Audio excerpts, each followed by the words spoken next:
Hello friends, मैं शशि एक बार फिर से आप सभी का स्वागत करती हूँ आपके अपने चैनल शशि बीजी के क्लासेज में। कैसे हैं सभी लोग? उम्मीद करते हैं सभी लोग बहुत अच्छे होंगे और अपनी तैयारी को अपने जैसा अच्छा मस्त एवं बेस्ट तरीके से कर रहे होंगे। जैसा कि आप लोग जानते हैं, पिछली क्लासों में हम लोग डिस्कस कर रहे थे सौरमंडल। जो सौरमंडल के तत्व हैं उनसे किस प्रकार के प्रश्न पूछे जाते हैं। सौरमंडल से जो महत्वपूर्ण बिंदु लिया था हम लोगों ने सूर्य को क्लियर किया था। सूर्य से जो महत्वपूर्ण बिंदु रहते हैं, जैसे सूर्य की आंतरिक संरचना, सूर्य में कौन सी गैस कितने प्रतिशत में पाई जाती है, तथा विद्युत चुंबकीय तरंगें या लघु तरंगें, इनको कितने भागों में बांटा गया है, सौर ऊर्जा बैंड क्या होते हैं तथा इनको कितने भागों में विभाजित किया गया है। तो इन सभी पॉइंटों को हम लोगों ने कल डायग्राम के माध्यम से अच्छे से क्लियर किया था और इसी क्रम में हम लोग आज आगे करेंगे। सूर्य में एक महत्वपूर्ण बिंदु रहता है एल्बिडो। शायद सभी लोगों ने पढ़ा होगा, सभी लोग इसको जानते होंगे। क्या एल्बिडो ये क्या है? एल्बिडो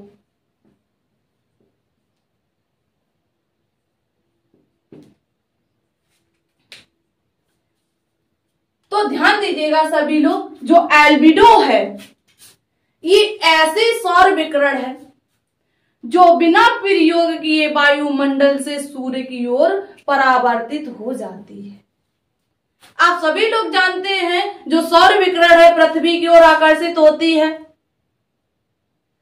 ठीक है। उसके बाद ऐसी कुछ सौर विकिरण हैं जो पृथ्वी में बिना प्रयोग किए यानी पृथ्वी तक आ ही नहीं पाते हैं, वायुमंडल तक आकर ही सूर्य की ओर वापस लौट जाते हैं, तो वे क्या होते हैं? एल्बिडो होते हैं, ठीक है। तो नोट कीजिएगा, पहले ऐसे सौर विकिरण यानी ऐसी सौर ऊर्जा, ऐसी सौर विकिरण, ऐसी सौर विकिरण जो बिना प्रयोग किए वायुमंडल से, बिना प्रयोग किए वायुमंडल से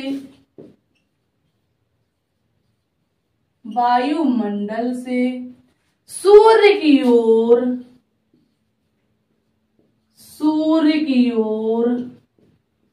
परावर्तित हो जाती है। किसकी ओर परावर्तित हो जाती है? सूर्य की ओर परावर्तित हो जाती है। ऐसी सौर विकिरण को क्या कहते हैं? एल्बिडो कहते हैं, ठीक है। क्या कहते हैं? एल्बिडो कहते हैं। कौन सी सौर विकिरण को? जो वायुमंडल से सूर्य की ओर परावर्तित हो जाती है, यानी पृथ्वी तक आ ही नहीं पाती हैं। जो सौर किरणें हैं, जो सौर ऊर्जा सभी लोग जानते हैं पृथ्वी पर आती है, ऐसी कुछ शेष सौर ऊर्जा है, सौर विकिरण है जो पृथ्वी तक आ ही नहीं पाती और वायुमंडल से सूर्य की ओर परावर्तित हो जाती है, ठीक है। इसी को कहते हैं एल्बिडो। देखिए ध्यान दीजिएगा, समझिएगा, ये क्या हमारा सूर्य है यानी सन है, ठीक है, सन है। ये क्या है? किरणें आ रही हैं यानी सौर विकिरण, सौर ऊर्जा आ रही है, ठीक है। ये इसकी यूनिट कितनी है? ये 100 पूरी है, ये 100 इकाई है, ठीक है। नीचे क्या है? नीचे है पृथ्वी। क्या है? हमारी पृथ्वी है, ठीक है। पृथ्वी पर क्या है? वायुमंडल है। वायुमंडल पर क्या है? परतें हैं। ये आप सभी लोग जानते हैं। सारी परतें हमारी वायुमंडल के अंतर्गत आती हैं, चाहे कोई सी भी परत हो, ठीक है। अब देखिए, ये पूरे जो सूर्य से जो सौर विकिरणें आ रही हैं, जो सौर ऊर्जा पृथ्वी की ओर आ रही है, आकर्षित हो रही है, उसमें से 100 में से 35 यूनिट कितने 100 यूनिट में से 35 यूनिट, 35 यूनिट सूर्य की ओर परावर्तित हो जाते हैं। किसकी ओर परावर्तित हो जाते हैं? सूर्य की ओर परावर्तित हो जाते हैं। कहां से? वायुमंडल पर आकर ही, और ये सूर्य की ओर परावर्तित हो जाते हैं। क्लियर हो गया? देखिए, अब जो 35% जो 35 यूनिट है, चाहे परसेंट बोले 100 का है, कुछ भी बोलो, ठीक है। जो 35 यूनिट है ये किस रूप में, कहां से कितने सूर्य की ओर परावर्तित होते हैं? ये अलग अलग इकाई में सूर्य की ओर परावर्तित होते हैं। एक साथ 35 यूनिट सूर्य की ओर परावर्तित नहीं होते हैं। अब देखिए, ध्यान दीजिएगा, इन 35 में से 27 यूनिट, कितने? 35 में से 27 यूनिट वायुमंडल द्वारा। किसके द्वारा? वायुमंडल द्वारा। और 6 यूनिट क्या है? 6 यूनिट किसके द्वारा होते हैं? 6 यूनिट होते हैं धूल कणों के द्वारा। किसके द्वारा हो जाते हैं? धूल कणों के द्वारा। 6 यूनिट किसके द्वारा होते हैं?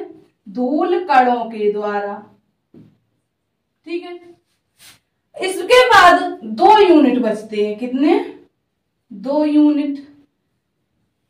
ये किसके द्वारा परावर्तित होते हैं? तो ये पृथ्वी की निचली जो सतह है, चिकनी सतह के कारण। किसके कारण? पृथ्वी की चिकनी सतह के कारण। पृथ्वी की चिकनी सतह के कारण। ठीक है, क्लियर हुआ सभी को? तो ये कितने हो गए? 35 हो गए। चलिए, अब देखिए, ये था एल्बिडो। उम्मीद करती हूं आपको ये क्लियर हो गया होगा। अब यहीं पर एक प्रश्न बनता है, पूछा जाता है कि किस ग्रह पर सर्वाधिक एल्बिडो होता है। प्रश्न यहां पूछा जाएगा, इस प्रकार ही पूछा जाएगा कि किस ग्रह पर सर्वाधिक एल्बिडो होता है।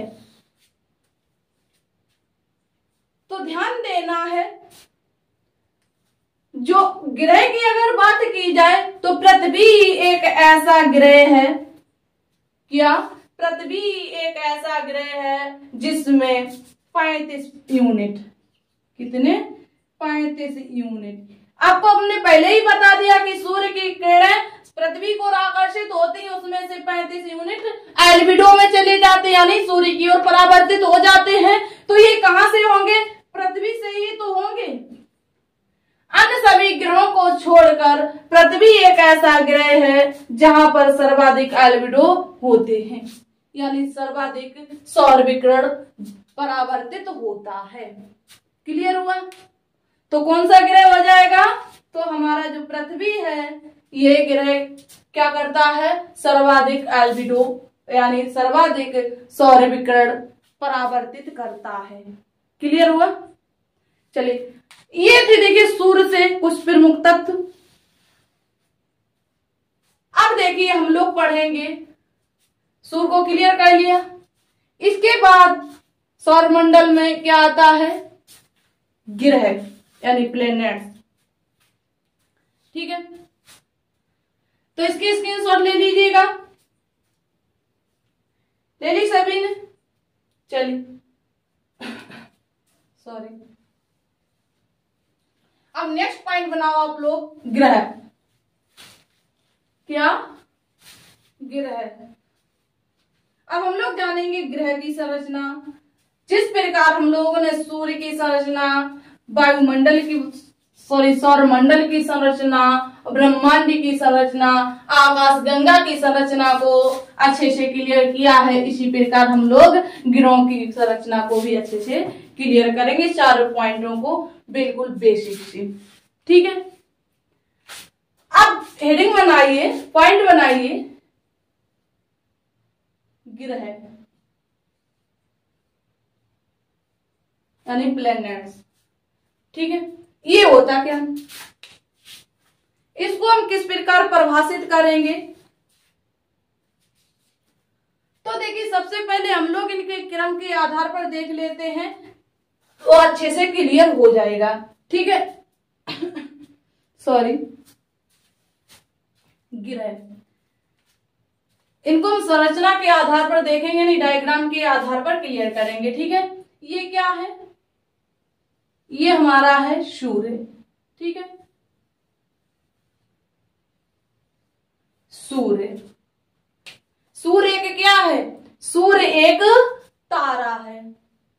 शन, ये क्या है, सूर्य एक तारा है, यानी सौर मंडल का मुखिया। हमने आपको बताया था सौर मंडल का जमींदार कौन है, सौर मंडल का जमींदार है सूर्य।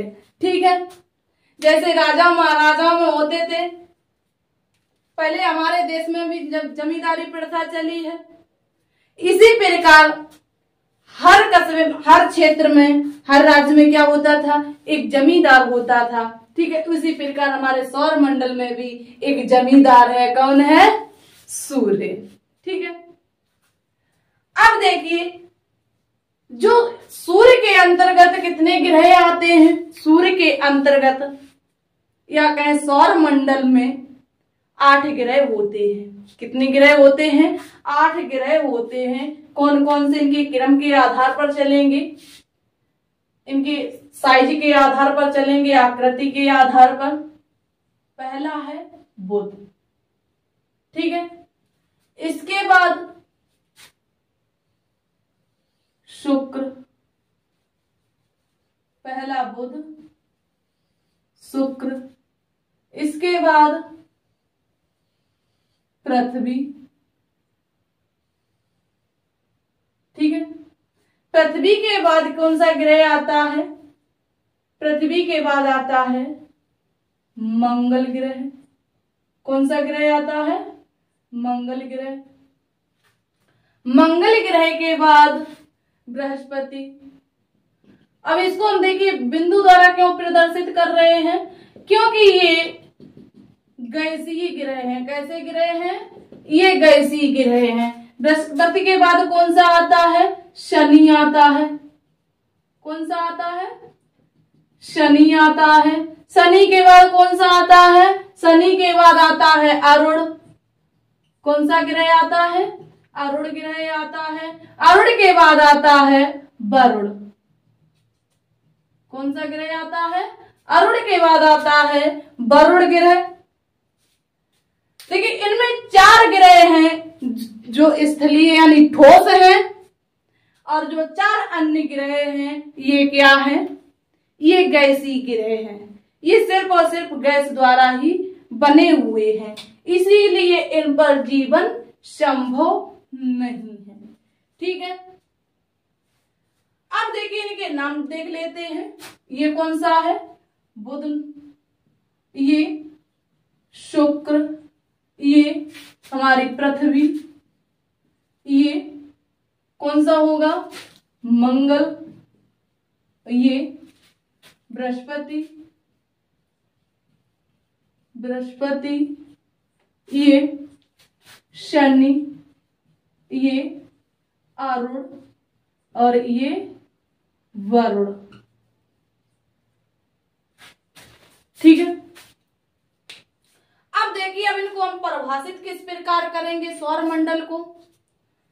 सौर मंडल क्या नहीं, इन ग्रहों की परिभाषा क्या होगी, तो ध्यान देना है सभी को। ग्रहों की परिभाषा, ग्रहों की परिभाषा।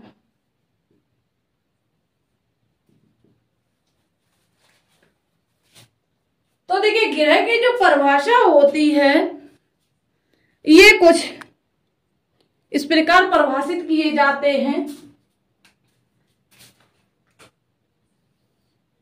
कि ये अपने नजदीकी तारे का परिक्रमण करेंगे। क्या, नजदीकी तारे का परिक्रमण करेंगे। क्या करेंगे, परिक्रमण करेंगे। ठीक है। और ऊर्जा किससे प्राप्त करते हैं? ऊर्जा सूर्य से प्राप्त करेंगे, ऊर्जा सूर्य से प्राप्त करेंगे,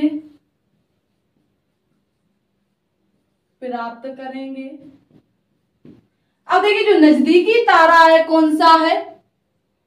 तो ग्रहों के सबसे नजदीकी तारा सूर्य है। सूर्य के क्या है? तारा है। ठीक है। तो सबसे नजदीकी तारे का परिक्रमण करेंगे, यानी सूर्य का परिक्रमण करेंगे, और अपनी ऊर्जा कहां से प्राप्त करेंगे? सूर्य से प्राप्त करेंगे। और इनको डिफाइन कर सकते हैं हम लोग, इनमें और क्या क्रियाएं होती हैं? ये दीर्घ वृत्ताकार में परिक्रमण करेंगे, यानी कैसे बड़ा सा गोलेकार में क्या करते हैं? परिक्रमण करते हैं। ठीक है। दीर्घ वृत्ताकार लंबाई के आधार पर। ठीक है। लेकिन होगा कैसा? गोल होगा। दीर्घ वृत्ताकार में परिक्रमण करेंगे,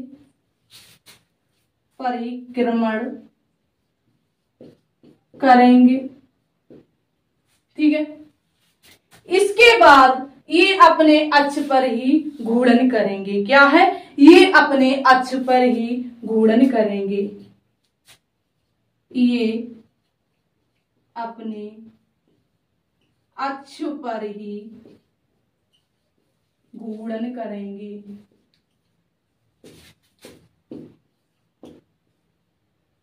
ठीक है। घूर्णन करेंगे और ये निश्चित कक्षा में ही परिक्रमण करेंगे। क्या है?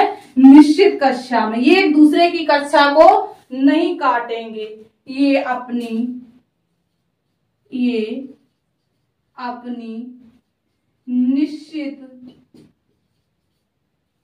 कक्षा में ही परिक्रमण करेंगे। ठीक है। ये एक दूसरे की कक्षा को नहीं काटेंगे। इसमें एक ग्रह था जो दूसरे कक्षा में आ जाता था, उसको ग्रह की श्रेणी से हटा दिया गया। कौन सा ग्रह था? आप सभी लोग कमेंट करेंगे। अब देखिए ये अपने अक्ष पर किस प्रकार टिके हुए हैं? कुछ इस प्रकार टिके हुए हैं। ये क्या? इनकी अक्ष यानी ये धुरी है। ठीक है। हमारी पृथ्वी कितनी झुकाव लिए हुए है? 23.5 डिग्री। ठीक है। 23.5 डिग्री पृथ्वी हमारी क्या है? झुकी हुई है। ठीक है। अब देखिए इसमें ये जो छोटे छोटे ये क्या है? ये जो छोटे छोटे आपको बिंदु दिखाई दे रहे हैं, ये क्या है? ये क्षुद्र ग्रह की पेटी है। क्या है? क्षुद्र ग्रह की पेटी है। इसको क्या कहेंगे? क्षुद्र ग्रह की पेटी। क्षुद्र ग्रह की पेटी। ये जो छोटे छोटे बिंदु जैसे हम लोगों को दिखाई पड़ते हैं बीच में, ये क्या है? क्षुद्र ग्रह की पेटी है। ठीक है। अब देखिए इसी के आधार पर जो हमारे ग्रह हैं इनको 2 भागों में बांटा गया है। कितने भागों में बांटा गया है? 2 भागों में बांटा गया है। वो 2 भाग कौन कौन से हैं? एक तो है आंतरिक ग्रह और एक है बाह्य ग्रह। अब यहाँ पर प्रश्न पूछा जाता है कि निम्न में से किस ग्रह को आंतरिक श्रेणी के अंतर्गत रखा जाता है, और ऑप्शन में ग्रहों के नाम दे दिए जाते हैं। ठीक है। तो अब ध्यान देना है, समझना, याद करना आप लोगों को। जो इससे इधर के जो क्षुद्र ग्रह हैं, इसके अंदर वाले जो ग्रह हैं, इससे पहले वाले यानी सूर्य की ओर जो ग्रह हैं वो कहलाते हैं आंतरिक ग्रह। कौन से ग्रह कहलाते हैं? आंतरिक ग्रह कहलाते हैं। आंतरिक ग्रह कहलाते हैं। कौन कौन से ग्रह आंतरिक ग्रह कहलाते हैं? आंतरिक ग्रह कहलाते हैं जो क्षुद्र पेटी का जो क्षुद्र ग्रह है इनसे पहले वाले, यानी बुध, शुक्र, पृथ्वी, मंगल, ये 4 ग्रह हैं, आंतरिक ग्रह हैं। और जो ये बाद वाले ग्रह बचते हैं पृथ्वी, शनि, अरुण, वरुण, ये कौन से ग्रह हो जाएंगे? ये जाएंगे बाह्य श्रेणी के अंतर्गत। ठीक है, बाह्य श्रेणी के अंतर्गत जाएंगे। बाह्य श्रेणी, बाह्य श्रेणी के ग्रह कौन कौन से हैं? एक बार फिर से देखिएगा तो बाह्य श्रेणी के अंतर्गत बृहस्पति, शनि, अरुण, वरुण ग्रह आते हैं बाह्य श्रेणी के अंतर्गत। और आंतरिक श्रेणी के अंतर्गत यानी आंतरिक ग्रह कौन से हैं? बुध, शुक्र, पृथ्वी, मंगल आंतरिक ग्रह हैं। बाह्य ग्रह बृहस्पति, शनि, अरुण, वरुण ये बाह्य ग्रह हैं। क्लियर हो गए? तो आज की क्लास यहीं तक रखती हूं। ठीक है, उम्मीद करती हूँ आपको सूर्य की जो महत्वपूर्ण बिंदु थे वो भी क्लियर हो गए होंगे। और जो हम लोगों ने जाना ग्रह, इनका क्रम, बाह्य ग्रह क्या है, आंतरिक ग्रह क्या है, आपको अच्छे से क्लियर हो गए होंगे। फिर हम लोग मिलेंगे नेक्स्ट क्लास में। इससे पहले आप लोग बताएंगे कमेंट बॉक्स में कि आपको ये क्लास कैसी लगी, इसका कंटेंट समझ में आया या नहीं आया, आपको पसंद आया या नहीं आया। अगर आप लोग कमेंट करके नहीं बताएंगे तो हमें कैसे पता लगेगा कि आपको मेरा बताया हुआ, समझाया हुआ हमारा कंटेंट आपको पसंद आता है, हमारा समझाया हुआ आपको समझ में आता है या नहीं आता है। जब आप लोग बताएंगे तभी हमें पता लगेगा। अगर नहीं आता है तो हम कोशिश करेंगे आपको अच्छे से समझाने की और अच्छे से डिफाइन करने की। ठीक है, लेकिन बताना पड़ेगा, बिना बताए कोई किसी को नहीं जान पाता है।